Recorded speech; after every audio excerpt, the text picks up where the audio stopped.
ഇന്നാണെങ്കിൽ കുറച്ചധികം വൈകി എണ്ണീക്കാൻ. രാവിലെ ഒരു 7:30 ആയപ്പോഴും എണ്ണീറ്റിരുന്ന് നേരത്തെ എണ്ണീക്കണമെന്നൊക്കെ വിചാരിച്ച് അലാറമൊക്കെ വെച്ച് കിടന്നതാണ്. പക്ഷേ എണ്ണീറ്റ് വന്നപ്പോഴത്തേക്ക് 7:30. അലാറമൊക്കെ എപ്പോഴൊക്കെയോ അടിച്ച് അറിഞ്ഞു പോലില്ല, അത്ര ഉറക്കക്ഷീണം ഉണ്ടായിരുന്നു.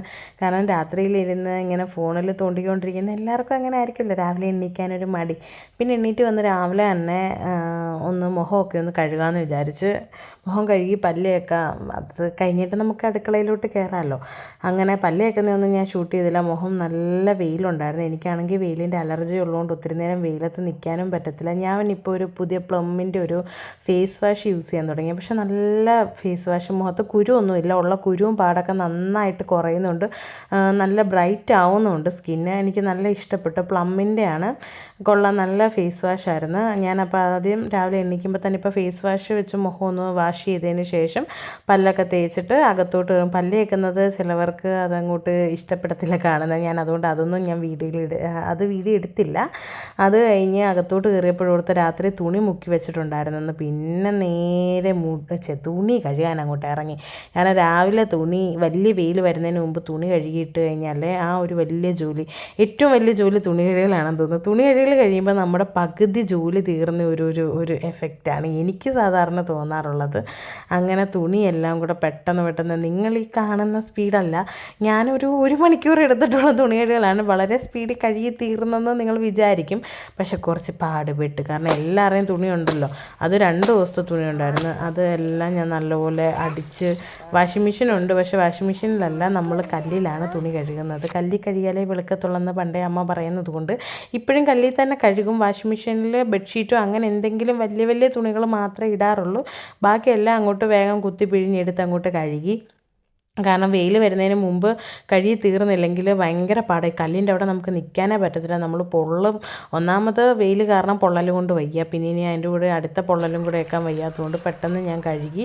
പിന്നെ നന്ദു എൻ്റെ കൂടെ സഹായിക്കാൻ വേണ്ടി വരുവാണ്. ഞാൻ കുറച്ച് തുണി അവിടെ പിഴിഞ്ഞ് വെച്ച്, അത് കഴിഞ്ഞപ്പോൾ കുറച്ചിനകത്ത് കംഫർട്ട് മുക്കേണ്ടതുകൊണ്ട് ഞാൻ അവളോട് കംഫർട്ട് ഇടാൻ പറയുമ്പോൾ അവൾ പിന്നെ എടുത്തതിലും സ്പീഡിലാണ് ബാക്കിയെല്ലാം ഇട്ടത്. കംഫർട്ട് മുക്കേണ്ട തുണി മാത്രം തിരിച്ചിങ്ങോട്ട് മാറ്റി വെച്ചിട്ട് അതിലെല്ലാം കംഫർട്ട് മുക്കാമെന്ന് വിചാരിച്ചു.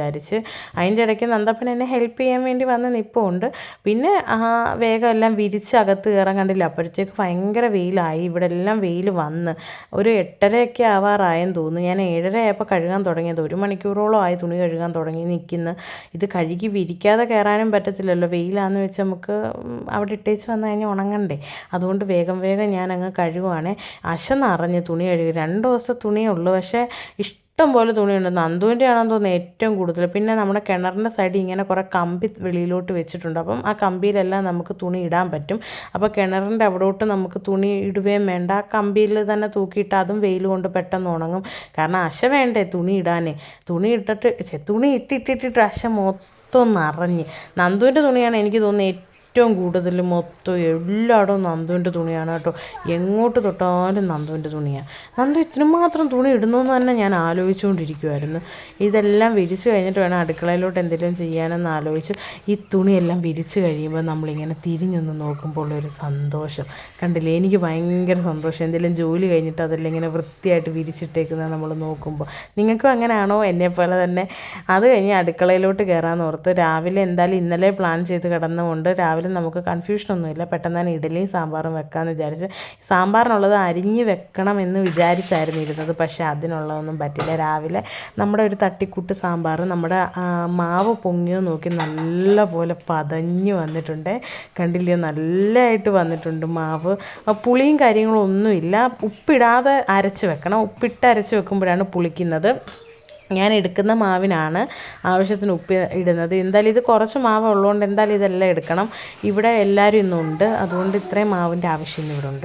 ഞാനാണെങ്കിൽ നന്ദുവിനുള്ളതിനകത്ത് കുറച്ച് നെയ്യ് പുരട്ടിയിട്ടാണ് ഇഡലി വെച്ച്. താഴത്തെ തട്ടിനകത്ത് നെയ്യ് പുരട്ടി അതിനകത്തോട്ട് ഇഡലി മാവ് ഒഴിച്ചിട്ട് വെക്കുമ്പോൾ നല്ല മണവും നല്ല രുചിയായിരിക്കും ഇഡലി. കുഞ്ഞുങ്ങൾക്ക് അങ്ങനെയൊക്കെയാണ് കൊടുക്കേണ്ടത്.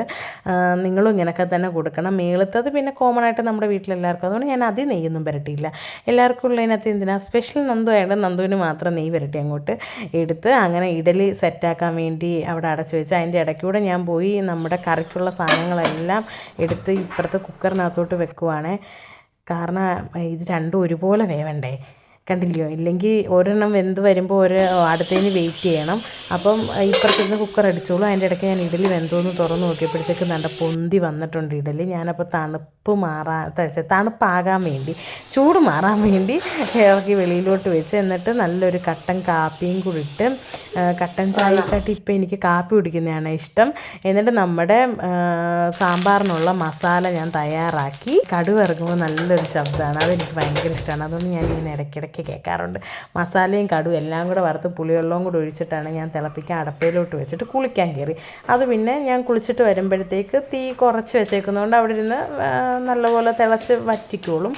അത് കഴിഞ്ഞിട്ട് നന്ദുവിനുള്ളത് എടുക്കാൻ വേണ്ടി വന്നു. അങ്ങനെ ഇഡലിയെല്ലാം തണുപ്പായി. അപ്പോൾ പിന്നെ ഇളക്കി എടുക്കാനും എളുപ്പമാണ്. നന്ദുവിൻ്റെ ഉള്ളതാണെങ്കിൽ നല്ല നെയ്യ് പുരട്ടിയതുകൊണ്ട് നല്ലൊരു മണമായിരുന്നു കയ്യിലെടുത്തപ്പോൾ തന്നെ. അവൾക്കുള്ളത് എടുത്തുകൊണ്ട് ആദ്യം തന്നെ അവളെ കഴിപ്പിക്കാമെന്ന് വിചാരിച്ചു. കാരണം അതിൻ്റെ ഇടയ്ക്ക് ഞാൻ കുളിക്കാൻ കയറി. അത് കഴിഞ്ഞ് വന്ന് അവളെയും കുളിപ്പിച്ച് നിർത്തി. അംഗനവാടി പോകേണ്ടതുണ്ട്, അല്ലെങ്കിൽ പിന്നെ സമയം അങ്ങ് പൊക്കോണ്ടിരിക്കും. ഇപ്പം തന്നെ 9 മണി കഴിഞ്ഞായിരുന്നു. ഇനി അവളെ റെഡിയാക്കി വിട്ട് കഴിഞ്ഞിട്ട് വേണം എനിക്ക് സമാധാനത്തെ ഇരിക്കാൻ. അതുകൊണ്ട് അവൾ പോകുമ്പോഴത്തേക്ക് അത്യാവശ്യം നമ്മുടെ വീട്ടിലെ പകുതി പണി ഞാൻ ഒതുക്കുവേ. അവളെ വിളിച്ചിരുത്തലാണ് പണി, കഴിപ്പീരൊരു പണിയാണ്. പിന്നെ ഞാൻ ബുക്ക് എടുത്ത് കൊടുത്തിട്ടുണ്ടായിരുന്നു പഠിക്കാനൊക്കെ രാവിലെ. അതെല്ലാം അവിടെ ഇവിടെ ഇട്ടെല്ലാം ഞാൻ പിന്നെ പിറക്കി ഒതുക്കി വെച്ച്. സാധാരണ അവളെയും കൊണ്ടാണ് ഇതെല്ലാം എടുത്ത് വെപ്പിക്കുന്നത്. ഇന്നാണെങ്കിൽ 9:30 കഴിഞ്ഞുകൊണ്ട് ഇനി ഇതെല്ലാം പിറക്കി അവളെയും കൊണ്ട് വെപ്പിച്ച് കഴിപ്പിച്ച് വരുമ്പോഴത്തേക്ക് 10 മണിക്ക് വിടാൻ പറ്റത്തില്ല. അതുകൊണ്ട് ഞാൻ അവളോട് പറഞ്ഞു വന്നിരിക്കാൻ പറഞ്ഞ്. അവളപ്പോൾ അവൾക്ക് ബനാന വേണമെന്ന് പറഞ്ഞാൽ 2 പഴവും കൊണ്ട് അവിടെ എടുത്ത് വെച്ചേക്കുവാണ്. പിന്നെ അവളെ കഴിപ്പിക്കുന്ന ഒരു ഭയങ്കര ടാസ്ക്കായിരുന്നു. ഇവളോട് കഴിക്കാൻ പറഞ്ഞപ്പോൾ അവൾ ആദ്യം പറഞ്ഞാൽ അവിടെ വാ മുറിഞ്ഞിരിക്കുന്നതുകൊണ്ട് ഇഡലി കഴിക്കുമ്പോൾ വേദന വരും, എരി വരും. ഞാൻ പറഞ്ഞാൽ സാരമില്ല, എരിയൊന്നും വരത്തില്ല, വേഗം കഴിക്കാൻ പറഞ്ഞു. അപ്പോൾ അവൾക്ക് കുക്കുമാമ കാണണം, അത് കുക്കുമാമ കണ്ടാൽ മാത്രമേ ഇഡലി കഴിക്കത്തുള്ളൂ എന്ന് പറഞ്ഞു. ഞാൻ പറഞ്ഞു കുക്കുമാമ ആണ്, ആദ്യം ഒരു ഉരുള വായിലോട്ട് വെച്ചാൽ കുക്കുമാമയാണ്. അപ്പോൾ പിന്നെ പഴം കൂട്ടി കഴിക്കണമെന്നായി, ഇഡലി പഴത്തിനകത്ത് മുക്കിത്തരാമെങ്കിൽ കഴിക്കാമെന്ന് പറഞ്ഞ്. അപ്പോൾ ഞാൻ പറഞ്ഞു ഞാൻ ടീച്ചറിനെ വിളിക്കുമെന്ന് പറഞ്ഞപ്പോഴത്തേക്ക് അവൾ വാ തുറന്ന്. അല്ലെങ്കിൽ നമ്മൾ ഇഡലിയും പഴവും കൂടെ എങ്ങനെ കൂട്ടി കഴിക്കും. അവളെ കഴിപ്പിച്ച് എല്ലാം ശരിയാക്കി വെച്ചപ്പോഴത്തേക്ക് അച്ഛൻ വിളിച്ച് 10 മണി ആവാറായി. അപ്പോൾ നന്ദുവിനെ ഒരുക്കി നിർത്താൻ പറഞ്ഞു. അച്ഛൻ കൊണ്ടുവിടാമെന്ന് ആദ്യം പറഞ്ഞു. ഞാനപ്പോൾ നന്ദുവിനെ ഒരുക്കാനും മുടി കെട്ടി കൊടുത്തില്ല. ഉണങ്ങിയപ്പോൾ ചുമ്മാ പുറമോട്ട് എടുത്ത് വെച്ച് കെട്ടിയതേ ഉള്ളൂ. അവൾ ഓടിപ്പോയി ഷൂ ഇട്ട്. ഞാൻ അവളോട് സാധാ ക്രോപ്സ് ഇടാൻ പറഞ്ഞപ്പോൾ അവൾ അതും കേൾക്കുന്നില്ല. ഞാൻ ഷൂ ഇട്ടുകൊണ്ട് ഇന്ന് സ്കൂളിൽ ഇന്ന് അംഗനവാടി പോകത്തുള്ളൂ, ഞാൻ ക്രോപ്സ് ഇടത്തില്ല എന്ന് പറഞ്ഞ് പിന്നെ ബഹളമായി. അച്ഛൻ വന്നപ്പോഴത്തേക്ക് ഞാൻ പെട്ടെന്ന് പോയി തലമുടി എല്ലാം കെട്ടിയെല്ലാം കൊടുത്ത് അവിടെ മുഖത്ത് പൗഡർ ഇരിപ്പുണ്ടായിരുന്നെന്ന് തോന്നുന്നു. അത് തുടയ്ക്കാനാണ് ഞാൻ വന്ന് അവിടെ നിന്നത്.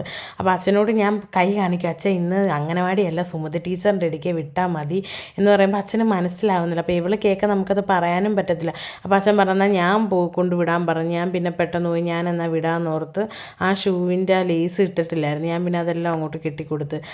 എന്നിട്ട് എനിക്ക് എവിടെ ഈ മുടി അഴിച്ചിടുന്നത് ഭയങ്കര, എനിക്ക് ചൂടെടുക്കും. എവിടെ മുടി അഴിഞ്ഞ് കിടന്നാലും എനിക്ക് ചൂടെടുക്കുന്ന ഒരു ഇതാണ്. അപ്പോൾ ഞാൻ പറഞ്ഞു 2 സൈഡിൽ നിന്നും കെട്ടിയിട്ട് ഇതെല്ലാം കൂടെ വാരി കെട്ടിത്തരട്ടെ എന്ന് ചോദിച്ചപ്പോൾ കെട്ടിത്തരാൻ പറഞ്ഞു. അങ്ങനെ ഞാൻ അടുത്ത ബണ്ണ് എടുക്കാൻ വേണ്ടി അകത്തോട്ട് പോവുകയാണ്. ബണ്ണ് ഇവള് ഉള്ളതുകൊണ്ട് ബണ്ണ് എവിടെയൊക്കെ വെക്കും എന്നറിയത്തില്ല. കുറേ മേടിച്ച് വെക്കും, കുറേ ഉപയോഗിച്ച് കഴിയുമ്പോൾ ഇവള് തന്നെ അഴിച്ച് കൊണ്ട് കളയുകയൊക്കെ ചെയ്യും. എന്നാലും അത്യാവശ്യം സാധനങ്ങൾ എടുക്കുന്നിടത്ത് വെക്കണമെന്ന് ഞാൻ പറഞ്ഞു കൊടുക്കാറുണ്ട്. അപ്പോൾ അകത്ത മുറിയിൽ എടുത്ത് വെച്ചിട്ടുണ്ടെന്ന് പറഞ്ഞ് ഞാൻ ഓടിപ്പോയി അതെടുത്തുകൊണ്ട് വന്നു. അപ്പോൾ തന്നെ 10:15 സമയം പൊക്കോണ്ടിരിക്കും. ഞാൻ പറഞ്ഞു എല്ലാ പിള്ളേരും വന്നാണ് വേഗം ഇറങ്ങുമെന്ന് പറഞ്ഞാൽ. അപ്പോൾ അച്ഛൻ എന്നാൽ ഞാൻ കൊണ്ടുവിടാൻ പറഞ്ഞു. എന്നാൽ പിന്നെ ഞാൻ കൊണ്ടുവിടാമെന്ന് ഓർത്ത് അവളെ അതെല്ലാം കെട്ടി റെഡിയാക്കി കൊടുത്തു കഴിഞ്ഞാൽ ഞാൻ തന്നെ അവളെ കൊണ്ടുവിട്ടു. അവൾക്ക് ഒരു ടെൻഷനായിരുന്നു, അംഗനവാടിയാണെന്ന് തോന്നുന്നു. എന്നാലും സുമതി ടീച്ചറിൻ്റെ ഇടയ്ക്ക് കൊണ്ടുവിട്ടിട്ട് നമ്മുടെ ബീനാൻറ്റിയുടെ ഇടയ്ക്കിലോട്ട് വന്ന്. ഇവിടെ ആണെങ്കിൽ ഇങ്ങനെ ഫ്രോക്ക് നൈറ്റിയുടെ ഒരുപാട് കളക്ഷനുണ്ട് തുണി. ഞാനപ്പോൾ ഇത് 2 എണ്ണം തയ്പ്പിച്ച്. അപ്പോൾ ഈ പുതിയ കളക്ഷൻ തുണി വന്നെന്ന് ആൻറ്റി പറഞ്ഞപ്പം ഇത് ആൻറ്റി കേട്ടോ, ഞാൻ ഇവിടെ വന്നിട്ട് തുണി നോക്കുകയാണെങ്കിൽ ഒരുപാട് പേര് വരുന്നുണ്ട്. ഇഷ്ടം പോലെ നല്ലതായിട്ട് തയ്ച്ചു തരും. നമ്മൾ പറയുന്ന ഡിസൈൻ അങ്ങനെ തയ്ച്ചു തരും. അപ്പോഴത്തേക്ക് പപ്പ വന്ന്, ആൻറ്റിയുടെ ഹസ്ബൻഡാണ്. ഇഷ്ടംപോലെ ചെടിയുണ്ട് ഇവിടെ വരുന്ന നല്ലൊരു പോസിറ്റീവ് എനർജിയാണ്. ഇതാണ് ആൻറ്റിയുടെ ബോർഡ് നമ്പർ, ആവശ്യമുള്ളവർക്ക് കോൺടാക്ട് ചെയ്യാൻ. വീട്ടിൽ വന്നപ്പോഴത്തേക്ക് അരി തിളച്ച് മറിയുന്നായിരുന്നു. അരി അടപ്പിട്ടിട്ടാണ് പോയത്. നന്ദു വരുമ്പോഴത്തേക്ക് അത്യാവശ്യം ഞാൻ ജോലിയെല്ലാം ഒതുക്കും. ഇതാണ് ഞാൻ ആദ്യം തയ്പ്പിച്ച ഒരു ഫ്രോക്ക് നൈറ്റി. ഇത് നല്ല രസമാണ്. ഇപ്പം തയ്പ്പിച്ചുകൊണ്ട് വന്ന ഒരു ഹാഷ് കളർ ഷെയ്ഡൊക്കെ വരുന്നത്. നല്ല രസമുണ്ടായിരുന്നു, നല്ല കംഫർട്ടായിട്ട് വെയർ ചെയ്യാൻ പറ്റും കേട്ടോ. നല്ല ഈ ചൂട് സമയത്ത് ചൂടും ഇല്ല ഒന്നുമില്ല. പിന്നെ എനിക്ക് കൈ ഇത്രയും വെക്കണമെന്ന് ഞാൻ പ്രത്യേകം പറഞ്ഞുകൊണ്ട് ആൻറ്റി ഇത്രയും എനിക്ക് കൈ വെച്ച് തന്നെയാണ്. എനിക്ക് ഈ താഴെ വരെ കൈയാണ് എപ്പോഴും ഇഷ്ടം, മേളി വരെയുള്ള കൈയിനോട് എനിക്ക് വലിയ താല്പര്യമില്ല. അതുകൊണ്ട് രണ്ടാമത് ഞാൻ തയ്പ്പിച്ചത് ഇതിൻ്റെ ബ്ലാക്കാണ്. ഇത് രണ്ടും ഞാൻ എടുത്തു കൊടുത്തിട്ട് പറഞ്ഞു ആൻറ്റി എനിക്ക് തയ്ച്ച് തരാൻ പറഞ്ഞ്. അപ്പോൾ നമ്മുടെ ഇറക്കത്തിനും വണ്ണത്തിനും അനുസരിച്ച് ആൾ നമുക്ക് തയ്ച്ച് നല്ലതായിട്ട് തരും. ഞാൻ പിന്നെ അടുക്കളയിൽ നമ്മുടെ മുതിര തോരൻ വെക്കേണ്ടതുകൊണ്ട് അത് അടപ്പയിലോട്ട് വെച്ചായിരുന്നു ഗ്യാസിൽ. അത് നോക്കാൻ വേണ്ടി ചെന്നപ്പോൾ അതവിടെ ഇങ്ങനെ ഇരുന്ന് വിഷിലടിക്കുന്നതേ ഉള്ളൂ. പിന്നെ ഞാൻ കഴിച്ചില്ലായിരുന്നു. ഞാനാണെങ്കിൽ ഇച്ചിരി ദോശ കഴിക്കാമെന്ന് വിചാരിച്ച് കുറച്ച് നെയ്യൊക്കെ ഒഴിച്ച് നെയ്യ് റോസ്റ്റ് പോലാണ് ദോശ ചുട്ടത്. ദോശയും ചമ്മന്തിയാണ് എനിക്കിഷ്ടം. പക്ഷേ ഇവർക്കെല്ലാം സാമ്പാർ ഇഷ്ടമായതുകൊണ്ട് ഞാൻ ചമ്മന്തി ഒന്നും ഉണ്ടാക്കാൻ നിന്നില്ല. 2 പണിയും നിൽക്കേണ്ടെന്ന് ഓർത്ത് നല്ല നെയ് റോസ്റ്റ് ഇങ്ങനെ ഉണ്ടാക്കി, നല്ല മുരിച്ച നെയ് റോസ്റ്റ്. ആ നെയ്യ് അങ്ങോട്ട് ഒഴിച്ചിട്ട് തിരിച്ചിടുമ്പോൾ ഒരു മണം വരും. എൻ്റെ പൊന്നു മക്കളെ കിടിലം മണമായിരുന്നു കേട്ടോ. അങ്ങനെ അതെല്ലാം ഉണ്ടാക്കി 3 ദോശ ഉണ്ടാക്കിയുള്ളൂ കേട്ടോ, ഒത്തിരി ഒന്നും ഉണ്ടാക്കിയില്ല. 3 ദോശയായിട്ട് ഞാൻ കഴിക്കാനിരുന്ന്. ഇത്രയുള്ള ഇഷ്ടമായ ലൈക്ക് ചെയ്യാൻ മറക്കില്ല. ബൈ.